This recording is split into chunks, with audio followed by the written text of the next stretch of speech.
Hello. I'd like to do a short intro on sharing calendars. Before we can schedule meetings with our scheduling assistant, it's important that we have access to all the calendars of everyone that would be involved in the meeting.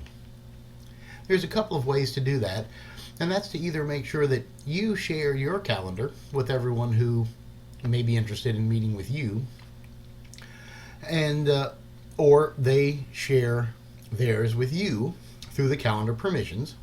And I'm going to show that here where it says share calendar. And this is where you would go to share your calendar with other people.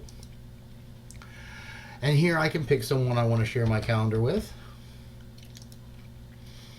And I can set what levels I want them to be able to see. So if I want Stephen to be able to see full details on my calendar, exactly what I'm doing and where I'm going and that kind of thing, I can do that here. I can also just let him see my availability, or I can let him see limited details. It just kind of depends on what level of permission I want to give Stephen when he looks into my calendar. The other option is that I want everyone to be aware of when it comes to sharing calendars, or at least using a calendar that has been shared, is this feature, which is calendar permissions. Now, this is particularly useful for people with secretaries or for people who have access to others' calendars. Calendar permissions allow you to see everyone who has access to your calendar in any way and see what level of permission that they have. So here you can see that the people that I've shared my calendar with are all essentially reviewers. They can look at and review my calendar, but they can't do anything with it. They can't add things to it or take things off of it. Let's say, for the sake of argument, that I wanted to give my boss the ability to put things on my calendar or take things off my calendar.